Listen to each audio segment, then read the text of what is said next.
"Gloria, you don't need to come. This party is for important people." I froze in the middle of my own backyard, where my son Benjamin was throwing a housewarming party. It was the house I had paid 80% down on.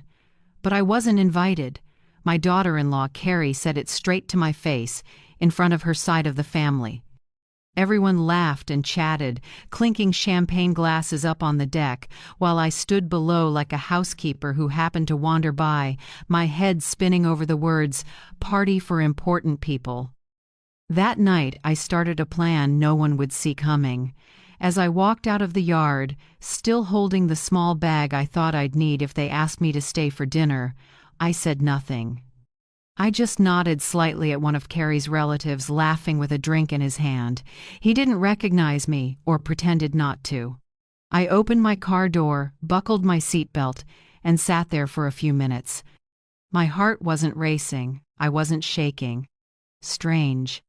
I'd been waiting for this moment for years, not to be humiliated, but to see everything with painful clarity. Driving home, I didn't turn on the radio. I didn't need music to fill the space in my head. I needed the sound of the engine, the tires rolling over the road steady and clear to remind myself I still controlled something. I had pictured this housewarming so many times. I'd arrive early, help Carrie set the tables like I always did. I'd bring the special salad Benjamin had loved since he was little. Carrie would thank me with a polite hug, and I'd tell myself, at least she still remembers me.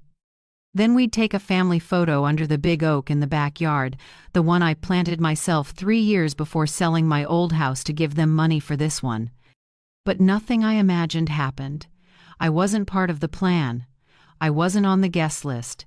I wasn't in the family. When I got home, I dropped my purse on the chair and didn't turn on the lights. The house sat in the soft orange glow of a setting Sunday. I sank into the armchair in the corner of the living room where I usually embroider or read the morning paper and stared out the window. I didn't cry. Not a single tear. I think I'd already cried myself dry like the times before, when Carrie said I called a little too much and wore her out. When Benjamin started replying to my texts with emojis instead of words. When I sent money to fix the car and got nothing back but a transfer successful notification. I'm not someone who angers easily. I don't hold grudges either. But there's a kind of wound that won't heal, not because it's too deep, but because the person who caused it keeps scratching at it every day with indifference. I stood up and walked to the old file cabinet in my office. That dark brown wooden cabinet is where I keep everything from utility bills, letters from the 80s, to receipts I've saved out of habit from my accounting days. I pulled out a folder labeled Family, Benjamin and Carrie. I'd even used a pink sticky tab to make it easy to find. Careful. As if I were preparing a financial report for a company I loved. I flipped through each page. Home repair bill. $2,800. Spanish classes for my granddaughter Olivia. $1,200. A sofa set for Benjamin's old apartment. $1,700. A bank loan I co-signed. $15,000. And those were only the ones I still had on paper. The quick transfers, the times I handed over a little cash to help them get through the month, the birthday gifts for Carrie so Benjamin wouldn't feel awkward, those weren't on any ledger, they lived only in my memory and my slowly eroding pride. I closed the folder. Something clicked in my mind. I took out a blank notebook and started writing the name of each expense, the date, the reason, who asked, my reaction. Each line I wrote felt like a pin popping a balloon. The balloon of my illusion that I was the perfect mother, the devoted grandmother, the sweet mother-in-law. I didn't know exactly what I was doing, but I knew one thing for sure. Nothing would be the same again. I brewed a cup of chamomile tea and sat on the front porch. Night had fallen. The autumn breeze was gentle. Yellow leaves rode each gust, needing no permission, no invitation. I sat there thinking about Thomas, my husband. If he were alive, he'd be furious. But he'd also smile and say, "Gloria, It's time you lived for you. I took a sip of tea. The faint bitterness touched my tongue. I didn't feel as bitter as earlier. I felt clear. That night, I didn't turn on the TV. I didn't scroll Facebook to see who had posted photos from the housewarming. I just lay in bed, eyes open to the ceiling, and asked myself, if I stop paying, will I still be called Mom? I didn't know the answer, but I knew I was about to find out. The next morning I woke earlier than usual. Autumn sunlight slipped through the curtains, laying a pale gold over a room so quiet I could hear the ticking clock. I lay still for a moment, feeling like my body had been through a storm while my mind was strangely calm. I went to the kitchen and brewed a pot of black coffee. The smell filled the house, taking me back to younger mornings when I'd gulp a sip and rush to the office. Back then, I was an accountant at a small firm. I was used to numbers, spreadsheets, neat columns of addition, subtraction, and totals. Maybe that's why I never dropped the habit of keeping bills, statements, and paperwork. Today, that boring habit turned into my anchor. I set my hot coffee on the table and opened my laptop. The screen lit up to a string of bank emails I never really read. I clicked Saved Accounts and started downloading statements. The lines appeared cold and exact. February of last year. Sent Benjamin $1,200 as a car deposit. May of the same year, $3,000 for Carrie to invest in more salon equipment. November, $850 for Olivia's winter tuition, the granddaughter I've never held because Carrie doesn't like the smell of ointment on old people. Each amount brought back a memory. I remembered the night Benjamin called, voice tight with worry. "Mom, my car's down. I need a replacement now. I can't get to work without a car." I went straight to the bank without thinking. The word need always moved me. Or when Carrie sat across from me at a cafe, eyes glossy. "Mom, if I don't get more capital, the salon will close." I emptied the emergency fund from my account and handed it to her. I believed I was saving a whole family. I scrolled on. The numbers kept coming, steady and cold. I grabbed my notebook and began logging. Not for anyone else, just for me. This month, $2,000. Next month, $1,500. Another urgent, $4,000. As my pen moved across the page, I noticed my hand tremble a little, not from age, but from anger. For years, I'd turned myself into an ATM with a heart. I paused, took a long breath, then totaled it all. The number hit me hard, $47,600. $47,600. That's what I'd given in 5 years, not counting cash in envelopes, gifts, or the times I paid the electric and water bills for them. $47,600. I read it over and over, like I was staring at a sentence handed down over my head. I stood and paced the living room. My eyes landed on an old photo on the wall. Benjamin's high school graduation, Thomas and I on either side, him in the middle, blue gown, diploma in hand. His smile was bright. I remember Thomas whispering in my ear, "See, every hardship was worth it. If he were alive, what would he..." I think seeing our only son treat me like an outsider? I went back to the table and looked at the notebook. The numbers sat there in straight lines like a row of witnesses that couldn't be cross-examined. For the first time, I wasn't seeing them as a loving mother would, but as an accountant would, clear, transparent, and absurd. My phone buzzed. I flinched. Carrie's name lit the screen. I let it ring. A text followed right after. "Mom, I'm just checking on your health. Call me when you're free." I laughed out loud. All these years, Carrie never called just to check on me. There was always a reason beneath it: rent, credit cards, tuition, new equipment. Checking on your health was a thin curtain over a bottomless hole. I didn't call back. I closed the laptop, folded the notebook, and put it in the drawer. But in my head, that number kept echoing, 47,600. That afternoon, I went to the nearby grocery store. I carried a small basket and picked up a few things: milk, eggs, bread, some greens. The total was under $30. I paid, tucked the receipt into my wallet, and suddenly found it funny. I'm the kind of person who keeps a receipt for eggs, yet I'd let tens of thousands slip away without ever asking for a thank you. Back home, I put the groceries away and sat in the armchair. For the first time, I didn't feel hurt. I felt angry. Angry at my own lenience. Angry that I'd let motherly love be turned into a one-way contract. I opened my phone and scrolled through old messages. From Benjamin, "Mom, we're in a bind. Can you loan me some money?" From Carrie, "Mom, rent is late this week. Can you help?" Every one of them the same, short, direct, with no small talk. Reading them, I felt like a customer service rep on call to fix their issues. That night, I opened the notebook again and wrote one last line at the bottom. "I'm not a mother anymore. I'm the family bank." And, starting today, this bank is closed. When I shut the notebook, I felt a new current move through my chest. Lighter, but colder. I knew the next step wouldn't be easy. But I also knew I'd crossed the hardest threshold, facing the truth. I turned off the living room lights and headed to my bedroom. In the dark, I heard the wind whistle past the window. I pulled up the covers and closed my eyes. No longer a mother waiting for a thank you text, I slept like a soldier ready for a new fight. The next morning, I went to the bank. The room was wide and bright, sunlight pouring through big panes of glass onto glossy tile.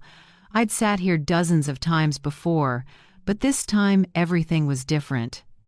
No more rushing to sign transfers for Benjamin, no more scanning my balance to make it work.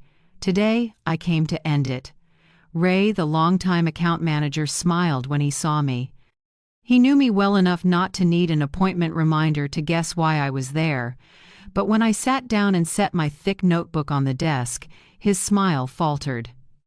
"Good morning, Mrs. Whitman," he said in that warm baritone. "How can I help you today?" I took a deep breath. "Ray, I want to cancel all automatic transfers to Benjamin and Carrie. And I want to set up a new account, separate, that no one knows about but me." He looked up, studying me. His eyes brightened, surprised, but as if he'd expected this. "Are you sure? For 5 straight years, those transfers have been like clockwork. You've never missed one." I gave a small, wry smile. "That's exactly why I'm here today." Ray typed quickly, the screen glowing. He printed out a thick stack and slid it over. "These are the statements for the past 5 years. Do you want to look them over one last time?" I opened them. The numbers lined up cold, impersonal. Each amount I'd given stared back like an indictment. $1,200, $3,000, $850, $4,000. An endless list. I ran my hand over the page not to reread but to feel it. This was the evidence. The answer to every sleepless night I spent asking where I went wrong. I wasn't wrong to love, but I was wrong to turn love into an endless financial duty. "Ray," I said softly, "do you remember when I rushed in to withdraw $5,000 for Benjamin? You asked if I was sure, and I laughed and said it was for family?" He nodded. "I remember. I worried about you then, but you seemed determined." I closed my eyes for a moment. "Today, I'm more determined. But this time it's for me." I signed the cancellation form. My hand was steady, not shaking. Ray closed the file and carefully slid it into a plastic folder. "All set, Mrs. Gloria. From now on, no one can touch your accounts unless you agree. I also opened a new savings account for you, and only you know the password. I strongly recommend you don't share it with anyone, including family." I smiled. "Don't worry. I've learned a very expensive lesson." When I stepped out of the bank, the sun hit the pavement head-on. I felt like I had just put down a burden so heavy that my shoulders suddenly felt light. All these years, every visit here meant watching my balance drain. Today, I walked out believing my money truly belongs to me. That afternoon, my phone rang nonstop.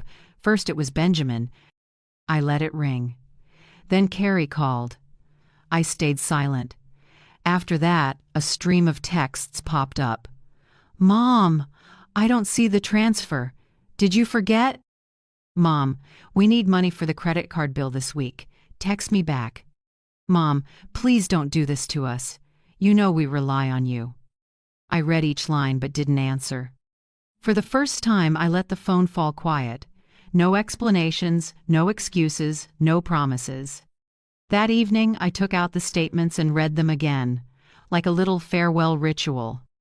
I drew a red line through each item and whispered, "Enough, no more." It felt like unhooking one chain after another that had bound me for years. I remembered the time I paid for a new air conditioner for their apartment. Carrie said, "You're so kind. Without you, we wouldn't know what to do." Those sweet words once made me feel proud, but now I see they were just a way to tie me to an endless loop. Every time they praised my generosity, they were really hinting for more, and I foolishly mistook that for love. That night, I sat by the living room window, watching the streetlights spill in. I wrote one last line in my notebook. "The Bank of Gloria Whitman is officially closed, permanently." I closed the notebook and set it on the table. This time I wasn't writing just for myself, but for the future. If I ever feel weak, I'll open it and read those cold numbers to remember how many years, how much money, and how much trust I poured into one-sided love. When the clock struck 10 o'clock, I turned off every light. The house fell into quiet, but inside me, there was no emptiness anymore, only resolve. I don't know how Benjamin and Carrie will react tomorrow when they realize the money no longer flows into their pockets. But I know one thing for sure. I'm ready for the fight, and this time, I won't back down.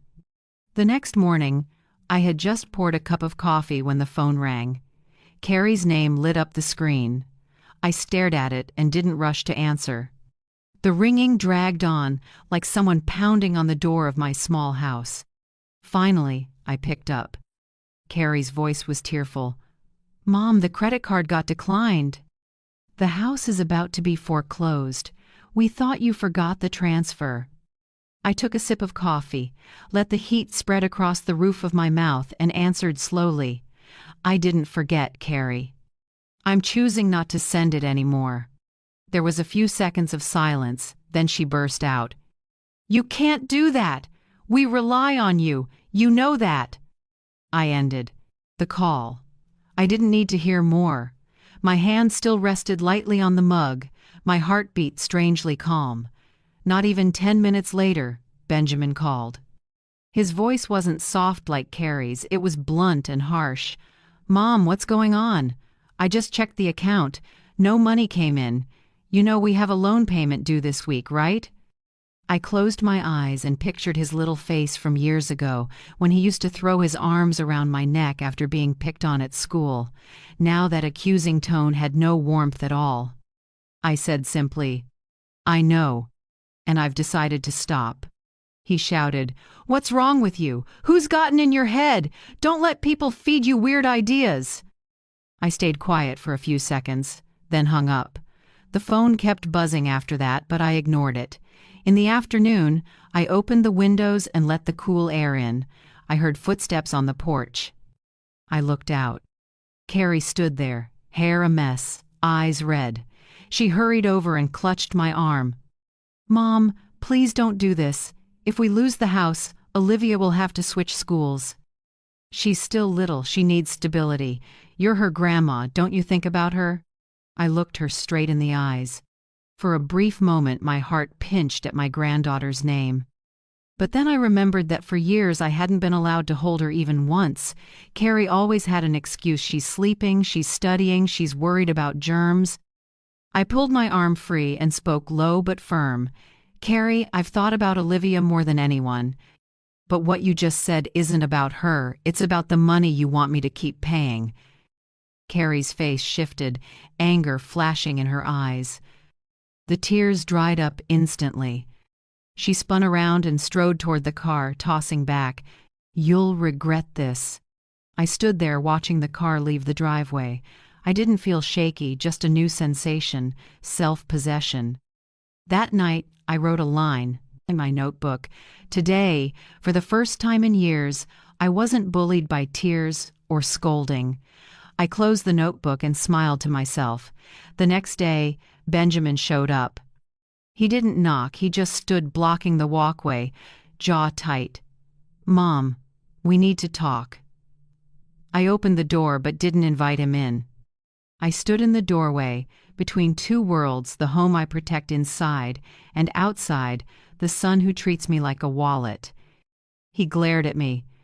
"We can't live without your support. I'm working hard. Carrie is too. You know how expensive everything is now." I cut in. "You're 35, Benjamin. At your age, your father supported a whole family and bought our first house without help. You're still leaning on your elderly mother." He frowned, voice stiffening. "You make it sound like we've never cared about you. You think all we care about is money?" I answered softly, each word heavy as stone. "Tell me, when was the last time you called just to ask how I'm doing?" Benjamin went silent, his lips pressed tight, eyes looking away. I knew he had no answer. Finally, he left without a goodbye. I closed the door. The bitterness was there, but I didn't collapse. I understood that with every refusal, I was pulling myself a little farther out of the chains. For the next 3 days, my phone almost never stopped ringing. When no one picked up, they left messages. It was the same themes over and over: rent, credit card debt, bank loans. I read them but didn't reply. Instead, I took a walk around the neighborhood. I stopped by the bakery and bought a warm loaf of bread as a treat. The clerk greeted me with a friendly smile and asked which jam I liked. I felt a sudden pang. How long had it been since I had a simple conversation not about money? I brought the bread home, ate it alone at the kitchen table, savoring each bite and thinking, maybe this is what freedom really feels like. That night, a long text came in from Carrie. "Mom, I'm sorry if I said anything that upset you, but we're really in a tough spot. If you don't help, we'll lose everything. I know you don't want your granddaughter to suffer." I read it over and over. The wording sounded gentle, but I recognized the familiar scent of manipulation. They weren't asking out of love. They were demanding out of fear of losing their only source of money. I set the phone down without replying. I told myself, in the past, a message like this would have sent me running to the bank. Now, I just feel relieved that I've learned to stand firm. On Sunday morning, I got up early and went to church. I've gone regularly for years, but my mind was always tangled with my kids' money issues. Today, I sat still and listened to the sermon on forgiveness. The pastor said, "Forgiveness doesn't mean accepting abuse. Forgiveness is when you let the burden fall off your shoulders and free your soul." I sat there with tears streaming, unable to stop. Not for Benjamin or Carrie, for myself, the woman who let motherhood become chains for so many years. That afternoon, Carrie called again. Her voice wasn't soft this time, it was sharp. "If you don't send money, we'll have to take action. Don't blame us." I pressed end. My heart didn't flutter like before. I knew things would get uglier from here, but I also knew I was ready. I thought after Carrie's vague threats they'd quiet down and find another way. They didn't. Just 2 days later, when I came back from the grocery store and lifted the garage door, Benjamin's gray pickup was parked right out front. Carrie stood next to it, arms crossed, eyes like steel. I stopped and left the bags in the car. I wasn't going to start the show before I even stepped inside. Benjamin stepped forward, voice tight. "Mom, we need a serious talk." I looked at him without a word. Carrie cut in. "You're hurting this family. If you don't keep helping, Olivia will suffer. Do you want your granddaughter growing up in hardship?" I drew a long breath. Olivia again, the familiar shield they used to stab my conscience. I slipped my keys into my pocket and said, "If you truly care about Olivia, Learn to support your own family. A grandma can't raise a child for its parents. Benjamin's face twisted. He moved closer, voice low but boiling. You're selfish. Your whole life you preached sacrifice for family, and now you're turning your back. I looked him in the eye. No, Benjamin. I did sacrifice for years. You never valued it. From now on, I simply won't sacrifice anymore. Carrie shot him a glance, then switched to a syrupy tone that sounded fake. Mom, maybe someone's been influencing you. Or you're confused? Think again, maybe there's a misunderstanding. We just want you to be happy. I let out a rough laugh that even sounded strange to me. Happy? For years you've taken every dollar, every hour of sleep, every small joy I had.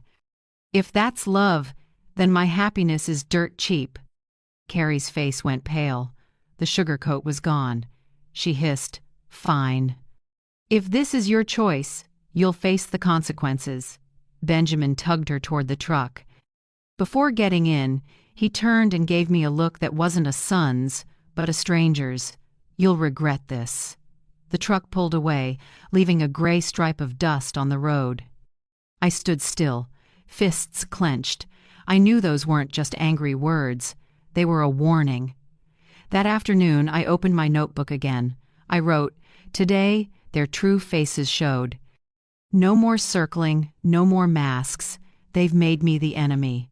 When I finished and closed it, my heart was still heavy. I had prepared myself for anger and blame. But I had never imagined my own son could look at me with such a cold gaze. The next day, I stopped by the church. After the service, the pastor walked over and asked, Gloria, are you all right? You look deep in thought. I hesitated for a moment, then gave a brief rundown of the situation. He nodded, sadness in his eyes. Family, when blinded by money, can be crueler than strangers. But don't leave yourself alone. Seek support and protection. Those words echoed in my head as I drove home. I knew the gentle phase was over. Now I had to be ready for heavier blows. That afternoon, I unexpectedly received an envelope in the mail. My name was clearly written on the front, but the handwriting was messy. I opened it. Inside was a printed page, basically an ultimatum. If you don't continue financial support, we will be forced to pursue legal measures to protect the family's interests. Underneath were Benjamin's and Carrie's signatures. I sat there, stunned, the paper trembling in my hand. So the threats had become a document. I was no longer just facing tears or scolding. I was facing a real scheme. That night I couldn't sleep. I sat in the living room under the warm glow of a table lamp. Memories unspooled Benjamin's graduation, his wedding to Carrie, the day I handed them money for their apartment, the nights I stayed up trying to juggle their debts. It all boiled down to a painful conclusion. To them, I wasn't a mother. I was a mobile bank. And when the bank closed, they treated me like a traitor. But mixed with the pain was a small ray of light. I realized the truth had surfaced. No more illusions, no more faint hope that my love would be returned. That stark truth, harsh as it was, set me free. The next day I called my old attorney Mr. Harris, the one who helped with my will when Robert was alive. I told him about the letter. He was silent for a moment, then said, Gloria, this is serious. You need to gather every piece of evidence. Bank statements, texts, letters. We have to prepare for the worst-case scenario. I nodded, heart pounding. I was no longer in a vague defensive stance. I had officially stepped into a battle. Early evening, while I was organizing papers, the doorbell rang. I glanced out the window, Benjamin and Carrie again. This time, I didn't answer. I stood behind the curtain, quietly watching. They knocked, called my name, then started shouting when I didn't respond. Carrie yelled, Mom, if you don't come out, we'll record a video and send it to everyone to show you're abandoning your kids and grandchild. I stayed still, my heart aching, but I didn't move. After nearly 10 minutes, they left, the front lawn stamped with shoe prints. I sank into a chair and covered my face. The hurt flooded in, but within it, a strange pride rose up. I hadn't opened the door. I hadn't caved. That night, I added another line to my notebook. When they stop hiding, I see everything clearly. Their eyes, their tone, every word is a knife. I'd rather take a real knife than live forever in fake sweetness. I closed the notebook and exhaled. I knew this was only the beginning. The next morning, I pulled back the curtains and saw a familiar figure watering flowers across the street. It was Florence, my neighbor of more than 10 years. We'd never been close, just the occasional hello at church or the grocery store. But today, for some reason, the way she looked over at me felt like she was asking a question. I forced a smile and waved. Florence shut off the hose, crossed the street, and stopped at my fence. She's about my age, silver hair, still spry. "Gloria, I heard a commotion at your place yesterday. Is everything all right?" Her voice was gentle but full of concern. I froze. I hadn't planned to share family matters with anyone. But the clarity in her eyes eased something in me. I opened the gate and invited her onto the porch. We sat on the old wooden bench, morning light filtering through the leaves, scattering gold across the table. I slowly told her everything. Being shut out of the wedding. Celebration, canceling the transfers, Benjamin and Carrie showing up to yell, and the threatening letter in the mail. Florence listened in silence, nodding along to each detail. When I finished, she gripped my hand, warm and steady. "Gloria, you're not alone. I've been through the same thing. My son tried to have me declared incapacitated to take this house. I know what it's like to be seen as a wallet by your own blood." My chest tightened. Someone understood my pain that well. Florence told me that 5 years ago, her son and daughter-in-law pressured her relentlessly. They kept borrowing for a restaurant, then blamed her when it failed. It escalated to hiring a lawyer and preparing a guardianship petition. Thankfully, Florence found a strong attorney and neighbors willing to testify. She won. Since then, she learned how to put up fences even with her own child. Listening to her, I felt both horrified and strengthened. I asked, "How did you get through it? Didn't you feel guilty?" She looked straight at me, resolute. "Of course." I cried until I couldn't breathe, night after night.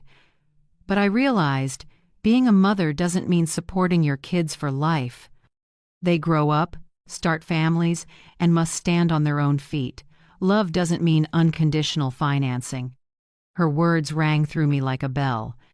I saw how far I'd gone down the road of sacrifice so far, I'd forgotten the limit. We sat a while longer. Florence offered, "If you need it, I'll testify for you. I've seen Benjamin and Carrie show up and raise their voices at you many times. The neighborhood knows it too. Don't be afraid. You have witnesses." Tears pricked my eyes as I squeezed her hand.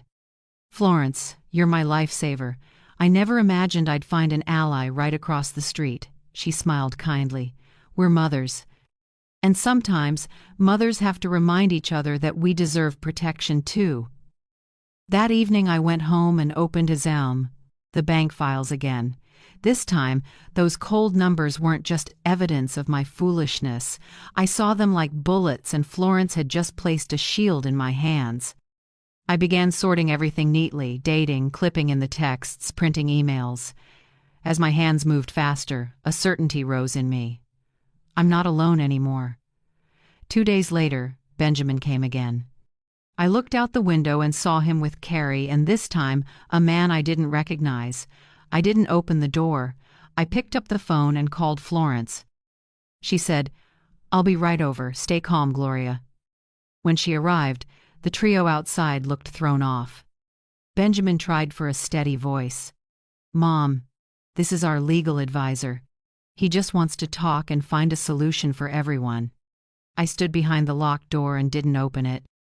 From beside me, Florence spoke up loud and clear. "I'm the neighbor. I've witnessed enough disturbances here. If you keep harassing her, I'll call the police immediately." The air shifted at once. Carrie yanked Benjamin's arm. "Let's go. Standing here is pointless." I exhaled shakily, my hands still trembling. Florence laid a hand on my shoulder. "See, sometimes just one witness is enough to stop them from crossing the line." That night, for the first time in weeks, I slept deeply.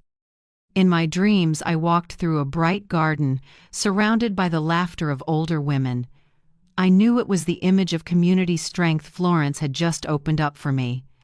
The next morning, I went to Florence's with a homemade pie. She opened the door, surprised.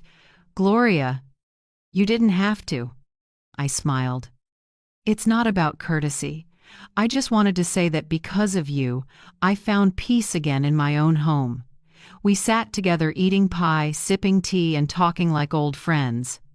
I told her about the good memories buried under years of financial strain.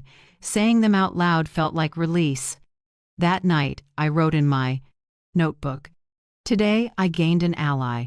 Florence, the woman who understands a pain I thought only I carried. Maybe this journey isn't just about protecting assets. Maybe it's about learning to stand with other women, stronger together."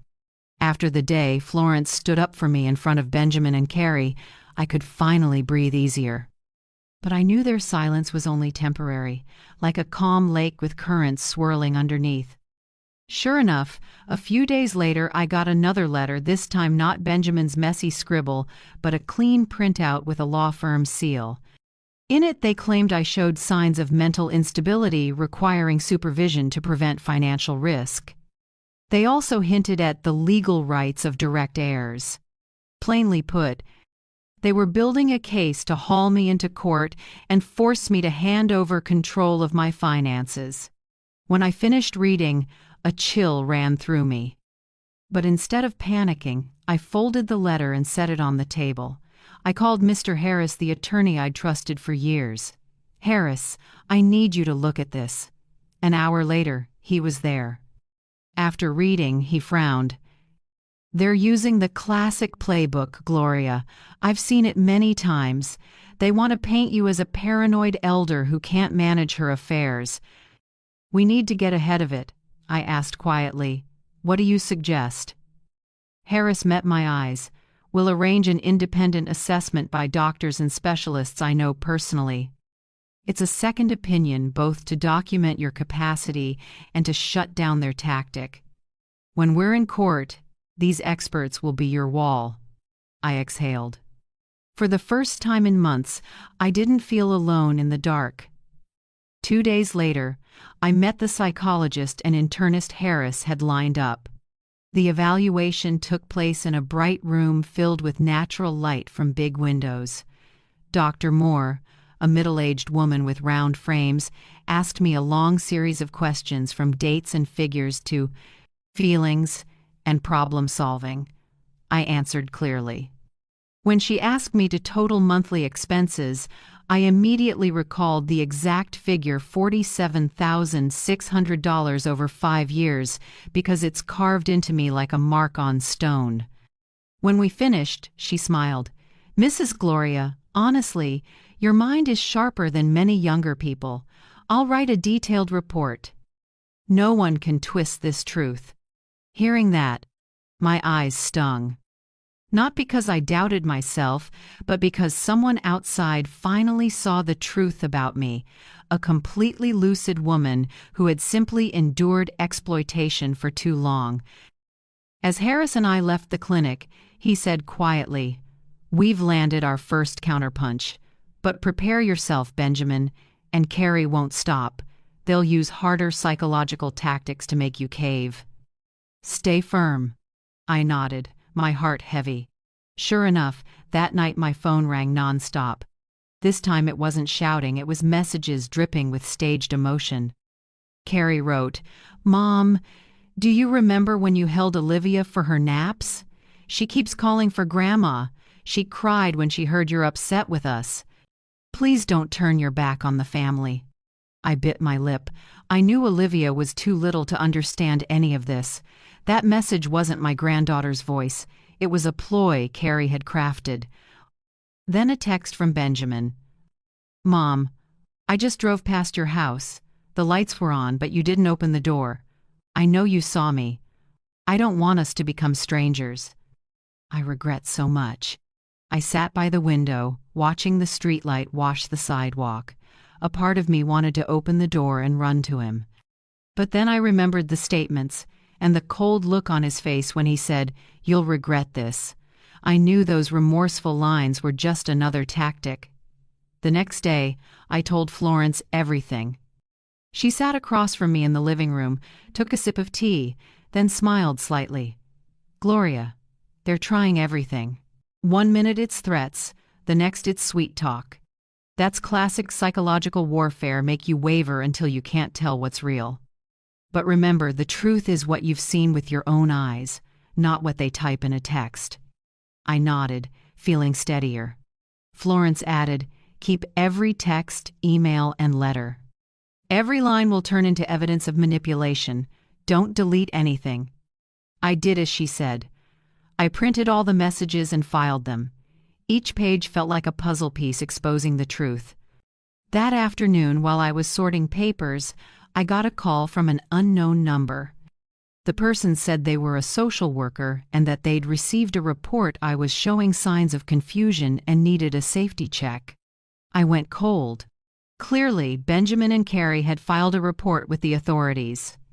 I stayed calm and said, "I'm sorry, I won't answer any questions without my attorney present." The caller sounded surprised, mumbled a few words, then hung up. I called Harris right away and told him what happened. He mused, "Good, Gloria, you did the right thing. This is their reverse psych move, trying to turn your caution into proof you're paranoid. But now we have the independent assessment plus witness support, don't be afraid." Hearing that, I felt like I'd just stepped out of a trap.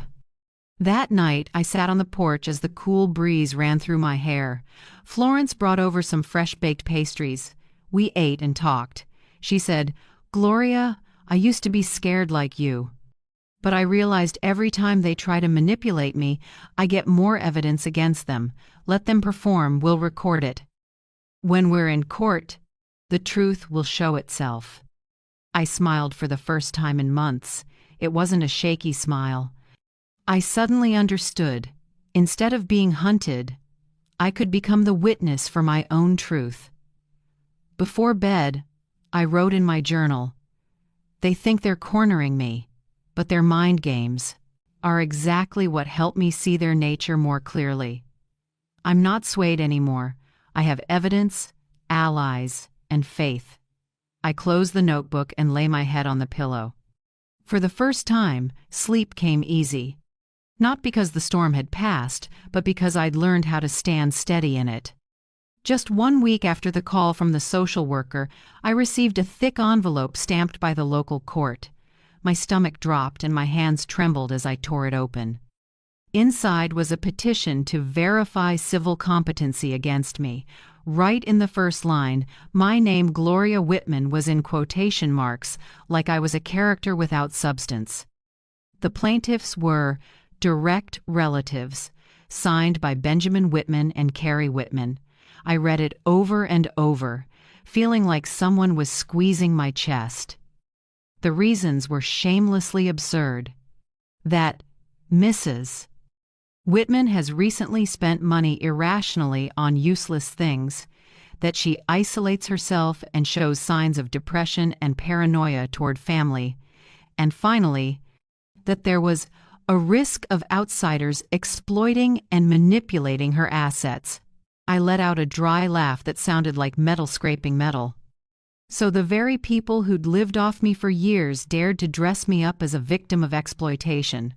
The next morning, I took the petition to Mr. Harris's office. He sat quietly for a moment, drumming his fingers on the wood desk. "Gloria, this is a serious escalation, but don't worry, I've been preparing. We'll prove this is a fraudulent filing." He opened a cabinet and pulled out the materials we'd gathered: bank statements, receipts, the money demand texts, and Dr. Moore's assessment report. Stacked together, they looked like a fortress. Harris analyzed carefully. "Their weakness is fabricated evidence. I'll ask the court to verify the source of everything they submitted. If we expose even one false piece, the whole case collapses. I nodded, feeling a new surge of confidence. This time, I wasn't just defending, I was counterattacking. As predicted, when the court sent over their file for us to review, Harris spotted something odd. There was a medical certificate signed by a psychiatrist named Kramer, claiming I had signs of memory decline and needed long-term monitoring. Harris checked the medical database and found that this doctor had retired 3 years ago. The signature on the paper was clearly fake. I went numb staring at it. They forged medical records? Harris answered firmly. Exactly. That's our strike point. Submitting forged documents to the court is a serious offense. Once we prove it, they won't just lose, they'll face legal consequences. In the days that followed, I devoted all my time to organizing evidence. Every evening, I spread out files on the dining table and labeled folders by topic: bank, texts, forged medical, neighbor statements. Florence often came over to help. She patiently read each message and reminded me to stay calm. Gloria, think of it like cleaning out an old attic. The more dust there is, the lighter you'll feel when it's finally swept clean. One afternoon, Harris called, voice electric. Gloria, I just spoke directly with Dr. Kramer. He's willing to testify in court that the signature is fake. This is pivotal. Their mask is about to fall. I gripped the phone, my heart nearly leaping out. All that pent-up grief finally had a chance to be brought into the light. While we waited for the hearing, Benjamin and Carrie kept up their routine, swinging between emotional bribery and threats. One day I got, "Mom, if you drop this, we'll let everything go and be like before." Another day it was, "If you're stubborn, don't blame us when the whole family hears about your madness." I didn't respond. I put every message into a separate folder labeled manipulation tactics. One evening, a call came from an unknown number.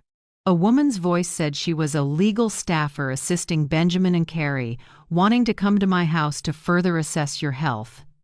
I laughed. "If you want to assess anything, talk to my attorney. I don't let anyone into my home unless I invite them." Then I hung up without a tremor. I knew the closer we got to court, the bolder they'd get. The first hearing finally arrived.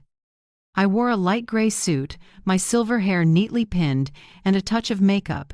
In the mirror, I saw an older woman who stood steady, no longer prey, no longer trembling. Harris went with me, and Florence came to testify.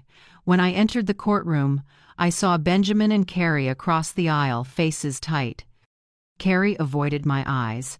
Benjamin glanced up and then stared at his lap. The hearing began with the plaintiff's side.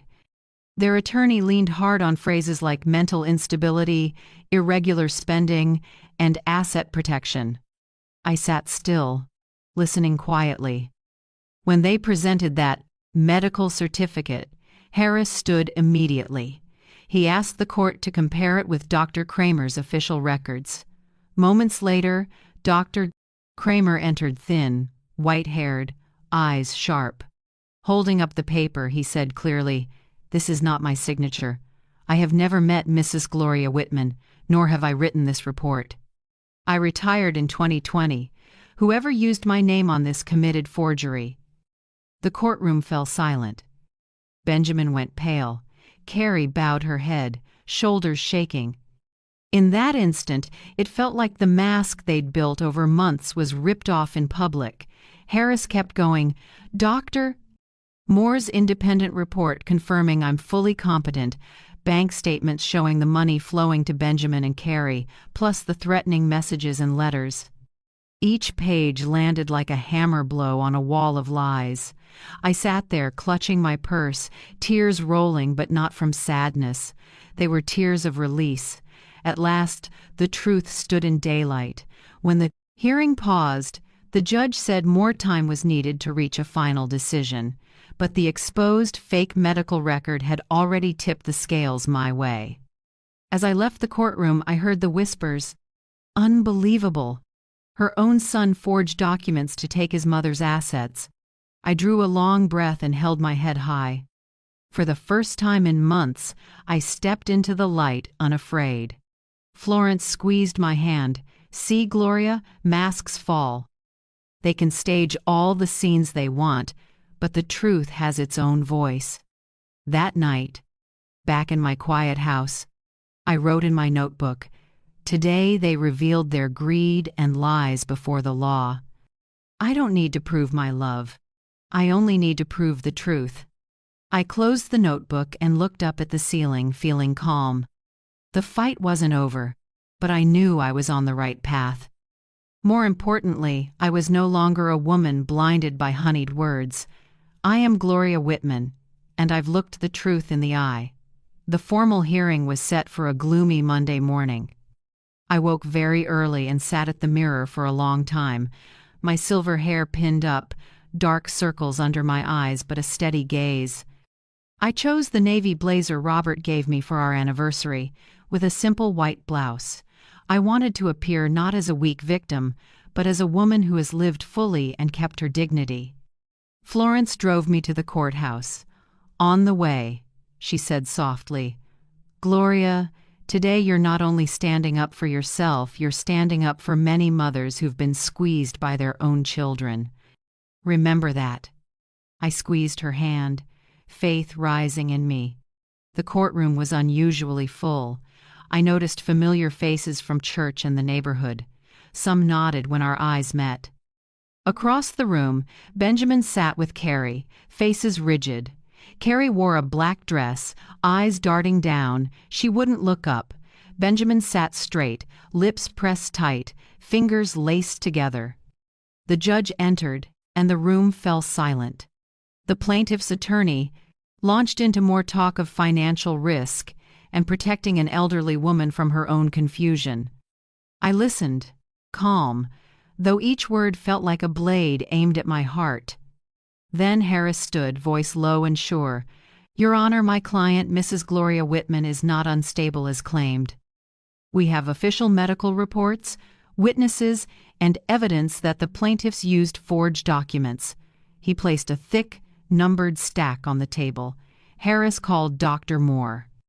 She took the stand with a firm step. "I personally assessed Mrs. Whitman 2 weeks ago. She is fully competent, with good memory and clear logical thinking. There are no signs of mental illness or cognitive decline." The room shifted. I glanced at Benjamin. He frowned and whispered to Carrie. Before they could respond, Harris called the key witness, Dr. Kramer. He walked in holding the forged paper. "This is not my signature. I never wrote a report about Mrs. Whitman. Using my name this way is forgery." The courtroom buzzed. The judge's gavel brought silence. Benjamin had gone white. Carrie shook. The truth they'd tried to bury was standing under oath. In cross, Harris presented 5 years of bank statements, line by line, showing transfers from me to them. He paused at the total. $47,600, not counting cash. "If anyone needs protection here," he said slowly, "it is Mrs. Gloria, a mother systematically exploited by her son and daughter-in-law." A ripple of whispers spread. I caught someone mutter, "Shameful." Those murmurs tapped like tiny drumbeats of agreement, and my heart pounded no longer from fear. When the judge asked if I wanted to speak, I stood. My legs trembled slightly, but my voice was clear. "Your Honor, I am Gloria Whitman. I've lived 72 years, through war, working to support a family, and I never imagined I'd have to stand here to prove my competence. But today, I'm not speaking only for myself. I'm speaking for all the mothers who've been exploited and cornered by their own blood. I'm not crazy. I've just been silent for too long." In that moment, I felt compassionate eyes on me. Harris nodded. Florence wiped away a tear. I knew I'd just said what so many women of my generation have kept inside. When the hearing adjourned, the judge said, "Based on the evidence presented, the court will seriously consider the act of document forgery." Meanwhile, the request for guardianship over Mrs. Judge Gloria Whitman is temporarily denied. The gavel struck like a bell of release. It was the first slap of the law against Benjamin and Carrie. They left in silence, their bravado gone. I watched them go, feeling both heartache and relief. I never thought I'd see the day my own son's lies were exposed in court, but I also never felt justice so close. Outside, the autumn wind was cool and kind. Florence squeezed my hand. "You did it, Gloria." "You stood tall." Harris smiled. "The fight isn't over, but today we won a crucial round." That evening, under the warm lamplight, I wrote, "Today I heard the voice of justice. It doesn't erase the loss, but it gives me faith that truth will win. And I know I'll keep going however long the road." On the day the court issued the final ruling, I sat in the courtroom, my heart pounding like an old drum. Across the aisle, Benjamin and Carrie sat close together, faces tight. I could see the gray in my son's hair, the hollows under his eyes, but his gaze was icy, nothing like the little boy who once clutched my hand when he learned to walk. The judge read the decision in a steady, low voice. After reviewing all evidence, the court fully denies the petition for guardianship over Mrs. Gloria Whitman. Furthermore, the court orders additional investigation into the use of forged documents submitted by the plaintiffs. The gavel cracked against wood, splitting the air. I closed my eyes and exhaled. Months of dread finally lifted.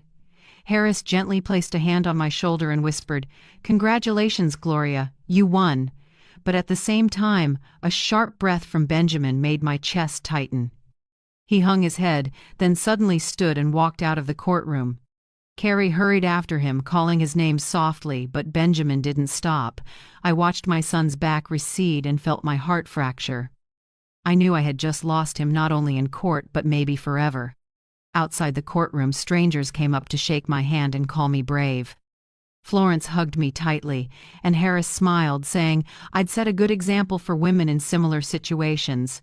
I smiled and thanked each person, but deep down, the smile was heavy.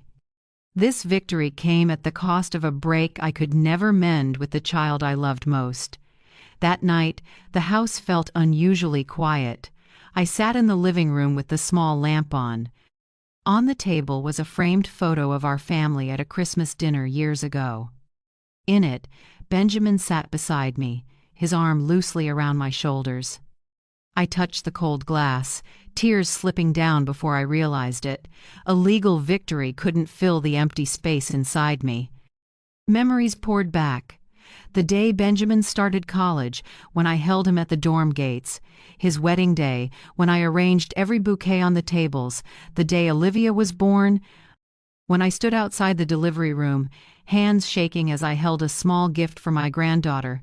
Those were my pride, the reason I worked hard and saved every penny, and now they felt like smoke. 3 days later, Carrie called. Her voice was cold. "You won, congratulations, but from now on, don't expect to see Benjamin. He doesn't want to look at you anymore." I kept my voice even. "Carrie, tell Benjamin I never stopped loving my son, but I can't let him turn me into an endless wallet." Carrie said nothing and hung up. I sat still for a long time after that call. The pain didn't slam into me, it seeped in, like rain soaking into soil.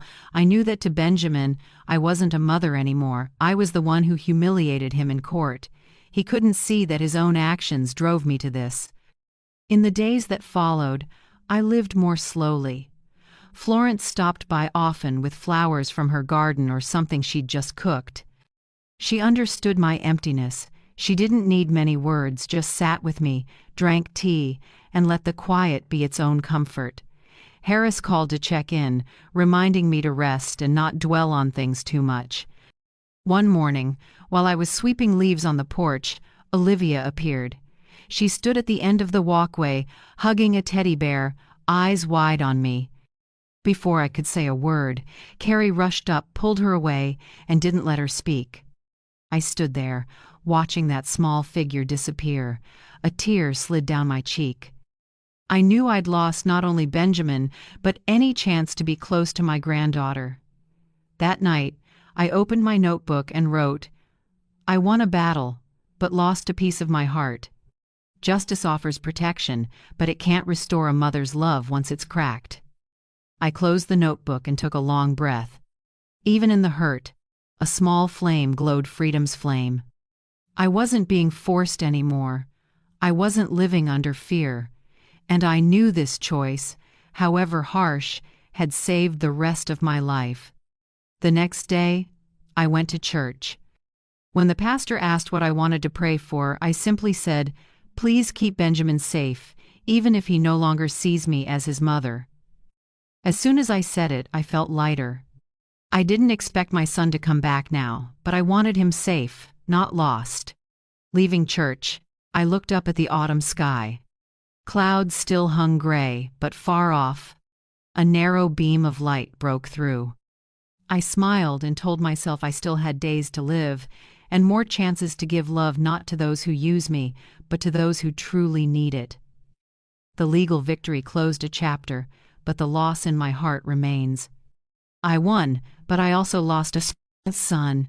That's the truth I must learn to live with as I continue my path. After the trial, I stayed tucked inside my small house for days. I needed time to breathe and let my heart settle after such heavy blows. Then, one morning, Florence knocked, holding the local paper. On page 3 was a long story with a bold headline, "Elderly Mother Wins Case Against Son and Daughter-in-Law, a Wake-Up Call on Family Exploitation." I read every line, stunned and trembling.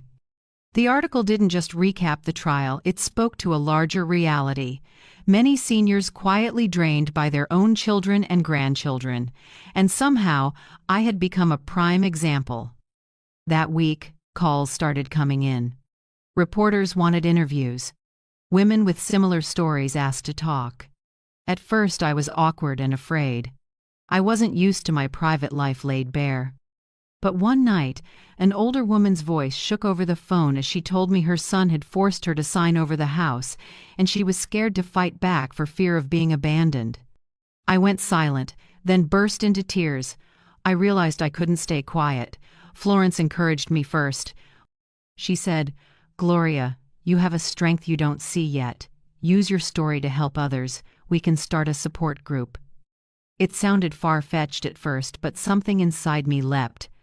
Maybe this was how to turn pain into something bigger. We started small. A few meetings in the church's community room. I told my story, Florence told hers, and then other women began to open up. Some sobbed mid-sentence. Some trembled too much to speak, but their eyes shone with relief. We called the group something simple, Mothers Who Won't Be Silent. Word spread. Each week more people came. Some were older women with canes, some were middle-aged, supporting an elderly parent while being exploited by their own siblings. Even some men came, admitting their children had pushed them into hardship.